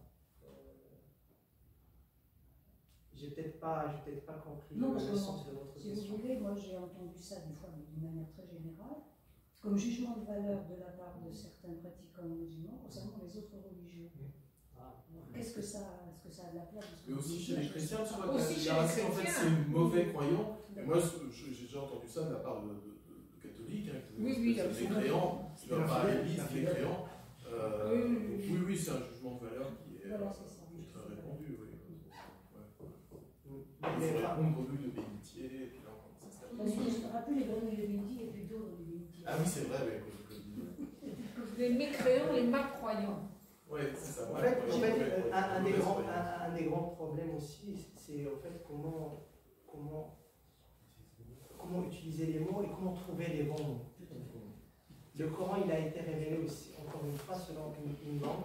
Sa langue originelle, c'est l'arabe. Et on aurait pu dépasser pas mal de débats, pas mal de polémiques si on comprenait tous l'arabe et si on parlait tous l'arabe. Parce qu'encore une fois, mécréant, kafir, dans le Coran, ça veut dire simplement dénégateur. Dit autrement, c'est quelqu'un qui ne croit pas. Ça ne dépasse pas le mot mécréant en lui-même. Est-ce que c'est la bonne traduction? Oui, c'est ça. Mais est-ce que moi je te coupe, en arabe, c'est même ce que tu as dit, mais peut-être dire avec une emphase, c'est kafir, si je ne me trompe pas, en arabe, c'est celui qui cache, kafir, c'est cache. Donc c'était juste des gens à l'époque du prophète qui entre guillemets, ont caché, n'ont pas reconnu le prophète en tant que prophète, alors que dans leur cœur, c'est quelqu'un qui sait, voilà, qui cache, qui rejette volontairement, et qui peut être rapproché aussi du terme munafiq. Parce que munafiq, lui, c'est, enfin, contrairement à ce que tu disais, munafiq, c'est hypocrite, c'est quelqu'un qui il montre qu'il est croyant mais qui ne l'est pas intérieurement. Voilà, vous voyez, donc c'est juste des mots qu'on utilise pour désigner quelque chose. Et j'irais même plus loin. Kafir, étymologiquement, ça veut dire quelqu'un, c'est par opposition à reconnaissant. On dit shukr et le kofr. Le kofr, kafir, c'est quelqu'un qui ne reconnaît pas, qui n'est pas dans la reconnaissance. Et très souvent, on utilise ce terme par opposition à reconnaissance. Par exemple. C'est-à-dire qu'il y a juste des négateurs qui ne reconnaissent pas les bienfaits de leur créateur. Donc c'est par opposition à la reconnaissance, à la gratitude. Parce que si je comprends bien, c'est-à-dire que en tant que musulman, c'est un constat. Il n'y a pas de connotation péjorative à dire il est mécréant, donc on doit le juger comme étant différent. Évidemment, c'est une manière de désigner quelqu'un. C'est un constat. C'est une définition. Bien sûr. C'est une manière de désigner quelqu'un. Les soufis, ils disent, quand on dit soufi aussi, c'est très important de le rappeler, le soufisme, ça veut dire simplement islam. Parce que aussi, il y a une volonté, qui n'est pas mal intentionnée, mais c'est notre rôle aussi d'éclaircir ce que c'est que le soufisme. Le soufisme, c'est le cœur de l'islam, c'est l'islam. Quand on dit, je pense que la dernière fois, je l'ai dit ici, quand je suis venu pour le concert, c'était plutôt quand j'étais parti à l'exposition, j'ai rencontré la personne qui était en train de... elle m'accompagnait, elle m'a guidé un petit peu dans la visite, et puis on a parlé de soufisme. J'ai dit, un musulman ne peut être un véritable musulman accompli, parce que de toute façon il y a un cheminement. Donc le musulman, il n'est jamais musulman parfait, il y a toujours un cheminement. Toujours un cheminement. C'est pour ça qu'il ne faut pas juger l'islam à l'aune de ce que font les musulmans. Tout le monde chemine dans cette vie. Et du coup, je disais que l'islam, on ne peut parler d'islam que s'il y a sa composante spirituelle que représente le soufisme. Donc, je reviens pour dire que les soufis, ils disent, ne détestent ni juifs ni chrétiens, ni dénégateurs, mais détestent l'âme qui se trouve, ou l'ego qui se trouve entre tes propres côtes. Il faut détester son propre ego, pas détester l'autre. Oui, c'est fou ça, parce que c'est quand même très proche du bouddhisme. Hein. C'est étonnant. Ouais. On en parlait, Yassine, souvent avec le bouddhisme, on dit ah, mais c'est nous ça, c'est. Les traditions c'est vraiment sont toutes reliées, comme tu disais tout à l'heure. Et Sidi Hamza, maître spirituel décédé, il disait que chacun est à la place où Dieu l'a mis et il ne nous appartient pas d'en juger.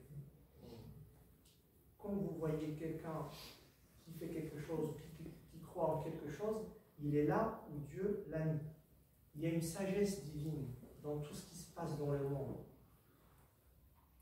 Tout ce qui se fait, comme tu disais tout à l'heure, même si parfois il y a de la présence divine partout. C'est notre ego qui nous empêche de parvenir à cette perception de la présence divine. C'est clairement dit dans le Coran. Là où vous êtes, là où vous vous tournez, il y a la face de Dieu. Là où vous êtes, là où vous vous tournez, il y a la face de Dieu. Ça veut dire quoi ça?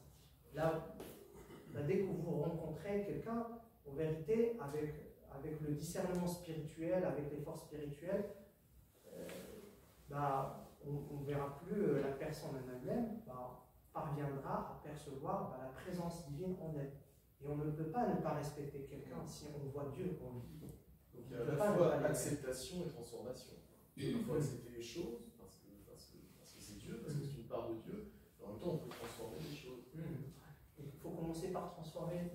Oui, c'est ça. Non, mais parce qu'en fait, ça me rappelle un très beau texte de Sénèque, philosophe stoïcien, qui disait en fait, si vous n'aimez pas votre vie, c'est exactement comme si vous aviez un appartement. Vous avez hérité d'un appartement et vous le trouvez trop petit. Alors vous dites c'est moche. Alors vous pouvez vous lamenter toute votre vie en disant ah c'est moche, j'ai un petit appartement, j'aimerais bien avoir un grand appartement. Alors vous allez vous lamenter toute votre vie, vous n'allez jamais l'accepter, puis finalement vous allez être malheureux. Ou alors, vous acceptez votre tout petit appartement, mais vous essayez de l'aménager pour que ça soit très joli. Et là, finalement, vous en fichez d'avoir un petit appartement, puisque vous vous plairez chez vous, puisque vous aurez vous-même transformé l'intérieur, et que vous en avez fait quelque chose, certes petit, mais qui vous ressemble, qui vous correspond. J'ai l'impression que ça correspond aussi à ça, cette transformation intérieure. À la fois, on accepte cette part divine, ce visage de Dieu qui serait partout où on se tourne, et en même temps, on chemine intérieurement pour s'embellir. Et on trouve cette idée de beauté et de cercle concentrique aussi. Et cette notion aussi dans le Christ qui est intéressante, c'est que Dieu est pas au ciel. Dieu est en nous. Dieu, dans la tradition islamique, comme Dieu a créé Adam, il a insufflé de son souffle. Donc ça veut dire Dieu est en nous. Donc nous avons une part de ce qui nous bloque, c'est l'ego. En fait, si on casse l'ego, quand on retrouve nous, donc Dieu. Et ça, c'est pas la fusion, c'est pas la fusion. On n'est pas Dieu. Non. Ah bon?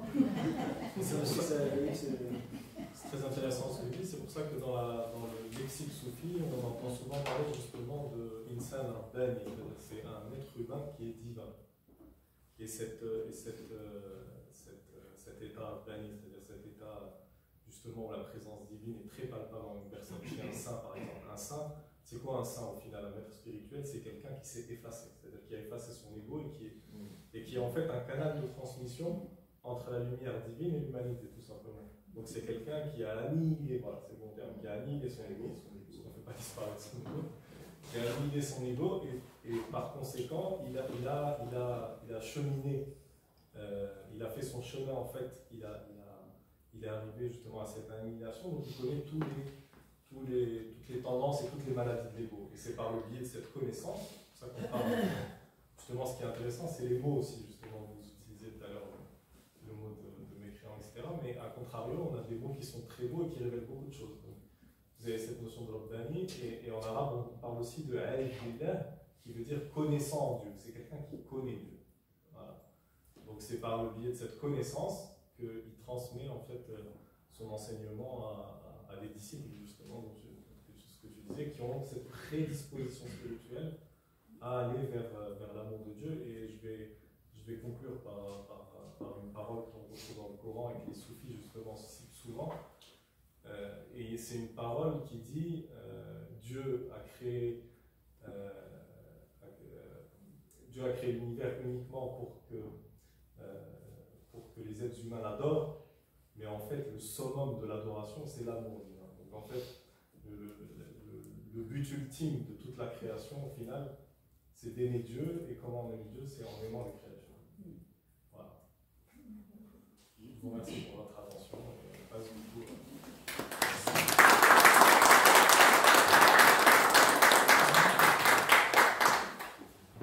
Alors rapidement, pareil, on m'a demandé de faire une petite présentation des chants soufis.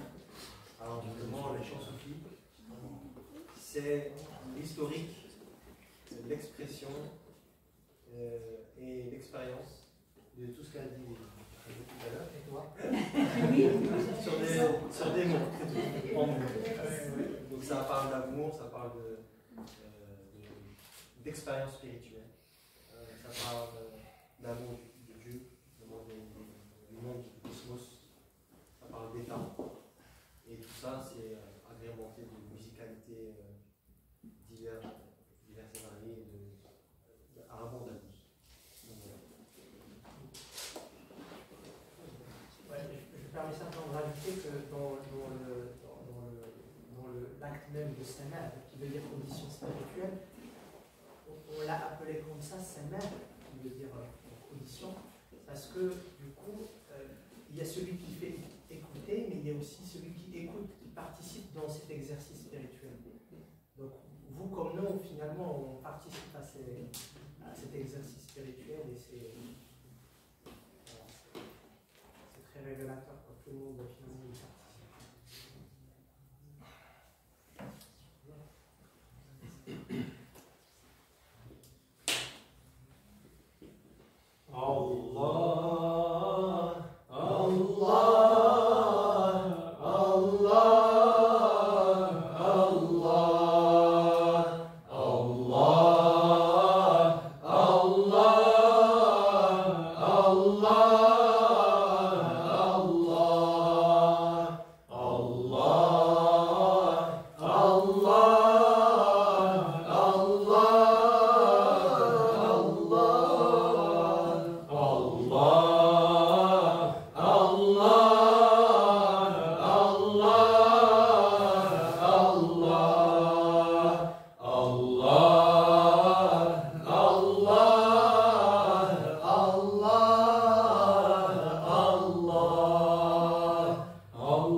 Chacun en tâta avec effroi une partie.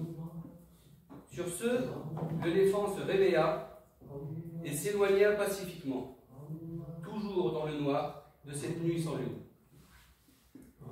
Aussitôt les voyageurs, encore sous le choc, se mirent à décrire l'étrange animal que seules leurs mains avaient touché. Si tous étaient d'accord pour lui trouver la peau rugueuse et couverte de poils durs, ils ne purent se mettre d'accord sur sa forme. C'est comme un énorme pilier, dit celui qui avait tâté le pied. Non, cela a plutôt la forme d'un grand éventail, affirma celui qui avait palpé l'oreille. Mais pas du tout, c'est une espèce de corde, estima celui qui en avait saisi la queue. Ainsi, en est-il de l'homme qui n'a l'expérience que d'une partie de la réalité de l'être, et dont l'esprit, limité, ne peut en appréhender la totalité. Allah. Allah.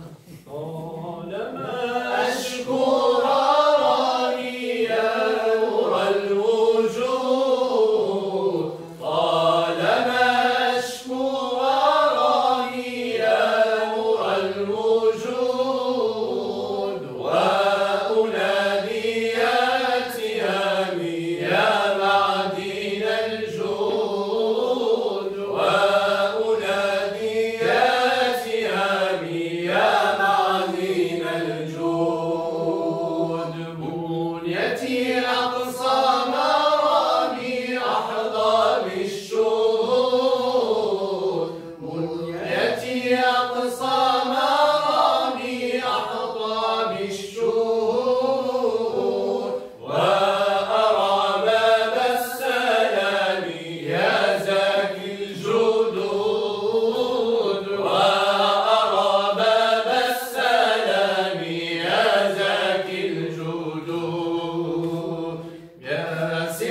رسول الله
Merci beaucoup d'avoir été présente et présent ce soir. Merci beaucoup à l'ensemble Bourda d'avoir été là, même s'il y a du mélange avec l'ensemble de Sapa ce soir. Donc c'est un peu mon latin.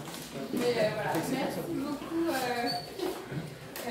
vous pour votre écoute. Et la table ronde et le concert ont été enregistrés, donc vous pourrez les retrouver et sur la page VSMF et sur le YouTube de la station.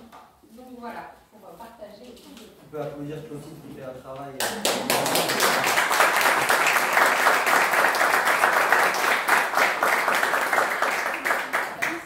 Petit dernier mot, si vous voulez bien. Merci à tous les intervenants qui sont venus de loin. Merci à Karl, merci à Clotilde et toute son équipe.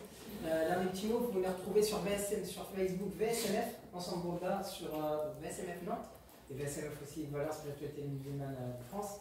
Ensemble Bourda sur la page Facebook. Et vous avez, si vous souhaitez être informé sur les futurs événements, donc conférences, des concerts comme ce soir, d'autres choses qu'on va réaliser. Il y a sur le comptoir, en sortant sur votre gauche, vous avez des petites feuilles que vous pouvez remplir en laissant vos coordonnées. Et bien sûr, ça restera confidentiel et on vous enverra toutes les informations par email. Merci pour votre attention. Bonne soirée.